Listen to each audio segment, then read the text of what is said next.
ಪ್ರಜ್ವಲ್ ರೇವಣ್ಣ ಪ್ರತ್ಯಕ್ಷ ಬೆನ್ನಲ್ಲೇ ಗೌಡರ ಮನೆಯಲ್ಲಿ ಮೀಟಿಂಗ್. ಗೌಡರ ನಿವಾಸದಲ್ಲಿ ಮೂವರು ನಾಯಕರ ಮಹತ್ವದ ಚರ್ಚೆ. ಕುಮಾರಸ್ವಾಮಿ, ದೇವೇಗೌಡರು ಮತ್ತು ಎಚ್.ಡಿ. ರೇವಣ್ಣ ಚರ್ಚೆ ನಡೆಸಿದ್ದಾರೆ. ತಡರಾತ್ರಿಯವರೆಗೂ ಕೂಡ ಮಾತುಕತೆಯನ್ನ ನಡೆಸಿದ್ರು ದೇವೇಗೌಡರು, ಕುಮಾರಸ್ವಾಮಿ ಮತ್ತು ರೇವಣ್ಣ. ಪ್ರಜ್ವಲ್ ವಿಡಿಯೋ ಸಂದೇಶ ಬರ್ತಾ ಇದ್ದಂತೆ ಕಾನೂನು ತಂತ್ರಗಾರಿಕೆ ಬಗ್ಗೆ ಚರ್ಚೆ.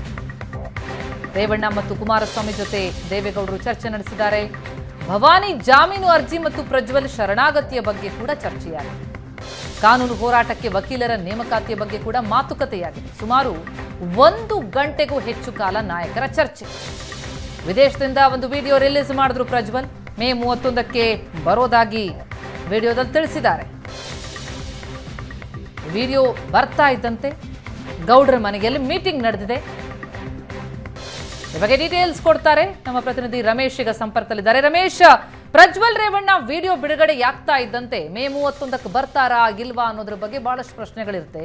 ಇದರ ನಡುವೆ ಗೌಡ್ರ ಮನೆಯಲ್ಲಿ ನಡೆದಂತಹ ಮೀಟಿಂಗ್ ಎಷ್ಟು ಮಹತ್ವ ಪಡೆದುಕೊಳ್ಳುತ್ತೆ, ಏನು ವಿಚಾರಗಳು ಚರ್ಚೆ ಆಗ್ತಾ ಇರೋದು? ಈಗ ಮೂರು ವಿಚಾರ ಇದೆ. ಒಂದು, ಪ್ರಜ್ವಲ್ ವಾಪಸ್ ಬರ್ತಾ ಇದ್ದಂತೆ ಶರಣಾಗಬೇಕಾ ಅನ್ನೋದು. ಮತ್ತೊಂದು ಕಡೆ ಭವಾನಿ ರೇವಣ್ಣ ಅವರ ಕತೆ ಏನು, ಇವತ್ತು ಜಾಮೀನು ಅರ್ಜಿ ವಿಚಾರಣೆ ಇದೆ, ಜೊತೆಗೆ ರೇವಣ್ಣ ಅವರ ಕತೆ ಕೂಡ.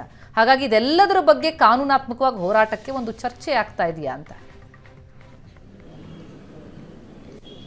ಖಂಡಿತ ಪ್ರತಿಮಾ, ಅಂದ್ರೆ ಈ ಒಂದು ಪೆನ್ ಡ್ರೈವ್ ಪ್ರಕರಣದಿಂದ ಕುಟುಂಬ ಜೊತೆಗೆ ಪಕ್ಷ ಅದಕ್ಕೆ ಒಂದಷ್ಟು ಡ್ಯಾಮೇಜ್ಗಳಾಗಿರುವಂತದ್ದು, ಮತ್ತೆ ಈ ಪ್ರಕರಣದಿಂದ ಹೇಗೆ ಹೊರಗಡೆ ಬರಬೇಕು ಅನ್ನುವಂಥದ್ದು ಒಂದ್ ಕಡೆ ಆದ್ರೆ, ಮತ್ತೊಂದ್ ಕಡೆ ಪಕ್ಷದ ಮೇಲೆ ಆಗಿರುವಂತಹ ಪ್ರಭಾವ ಅಂದ್ರೆ ಪರಿಣಾಮವನ್ನ ಹೇಗೆ ಎದುರಿಸಬೇಕು ಅನ್ನೋ ನಿಟ್ಟಿನಲ್ಲಿ ಒಂದಷ್ಟು ಚರ್ಚೆಗಳಾಗಿರುವಂತದ್ದು. ನಿನ್ನೆ ಸಂಜೆ ಕುಮಾರಸ್ವಾಮಿ ಅವರು, ರೇವಣ್ಣ ಮತ್ತೆ ದೇವೇಗೌಡರು ಸೇರಿ ಒಟ್ಟು ಮೂವರು ಮತ್ತೆ ಕುಟುಂಬಸ್ಥರು ಸೇರಿ ಒಂದು ಮಹತ್ವದ ಒಂದು ಚರ್ಚೆಯನ್ನ ನಡೆಸಿದ್ದಾರೆ ಅನ್ನುವಂತ ಮಾಹಿತಿಗಳು ಲಭ್ಯ ಆಗ್ತಿರುವಂತದ್ದು. ಈಗೇನು 31ಕ್ಕೆ ಪ್ರಜ್ವಲ್ ರೇವಣ್ಣ ಭಾರತಕ್ಕೆ ವಾಪಸ್ ಬರ್ತೇನೆ, ಬಂದು SIT ಅಧಿಕಾರಿಗಳ ಮುಂದೆ ಆಗ್ತಾನೆ, ತನಿಖೆಗೆ ಸಹಕರಿಸ್ತಾನೆ, ತನಿಖೆ ಎಲ್ಲಾ ರೀತಿಯಾದ ಉತ್ತರವನ್ನು ಕೊಡುವ ಮೂಲಕ ಈ ಒಂದು ಆರೋಪದಿಂದ ಹೊರಗಡೆ ಬರ್ತೇನೆ ಅಂತ ಮಾಹಿತಿಗಳನ್ನು ಹೇಳ್ತಾ ಇರುವಂತದ್ದು. ಸೊ ಈ ಸಂದರ್ಭದಲ್ಲಿ ನಿಜಕ್ಕೂ ಪ್ರಜ್ವಲ್ ರೇವಣ್ಣ ತಾವಾಗಿ SIT ಅಧಿಕಾರಿಗಳ ಮುಂದೆ ಬರ್ಲಿಕ್ಕೆ ಸಾಧ್ಯನಾ, ಅಥವಾ SIT ಅಧಿಕಾರಿಗಳು ಅವ್ರನ್ನ ಭಾರತಕ್ಕೆ ಎಂಟರ್ ಆದ ತಕ್ಷಣ ಅರೆಸ್ಟ್ ಮಾಡಿದ್ರೆ ಅದನ್ನ ಹೇಗೆ ಎದುರಿಸಬೇಕು ಅನ್ನುವಂಥದ್ದು ಕೂಡ ಪ್ರಮುಖವಾದ ವಿಚಾರ ಆಗಿರುವಂತದ್ದು. ಮತ್ತೆ ಮತ್ತೊಂದು ಕಡೆ ಭವಾನಿ ರೇವಣ್ಣ ಅವರಿಗೂ ಕೂಡ SIT ನೋಟಿಸ್ ಕೊಟ್ಟಿರೋದ್ರಿಂದ ಅವ್ರನ್ನು ಕೂಡ ಅರೆಸ್ಟ್ ಮಾಡುವಂತಹ ಸಾಧ್ಯತೆಗಳು ಇದೆ ಅನ್ನುವಂಥದ್ದು. ಯಾಕೆಂದ್ರೆ ಈ ಪ್ರಕರಣದಲ್ಲಿ ಮನೆಯ ಹೆಣ್ಣು ಮಕ್ಕಳ ವಿಚಾರಕ್ಕೂ ಕೂಡ ಅಲ್ಲಿಯವರೆಗೂ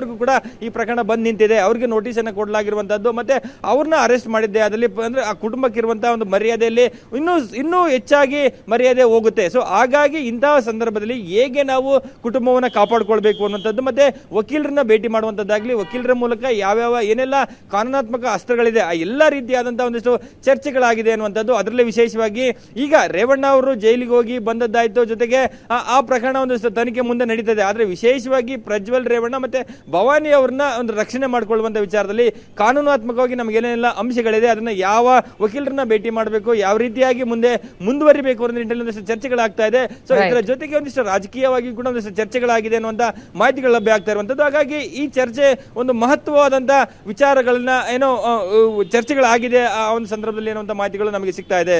ಪ್ರತಿಮಾ, ಥ್ಯಾಂಕ್ ಯು ರಮೇಶ್ ತಮ್ಮ ಮಾಹಿತಿಗೆ.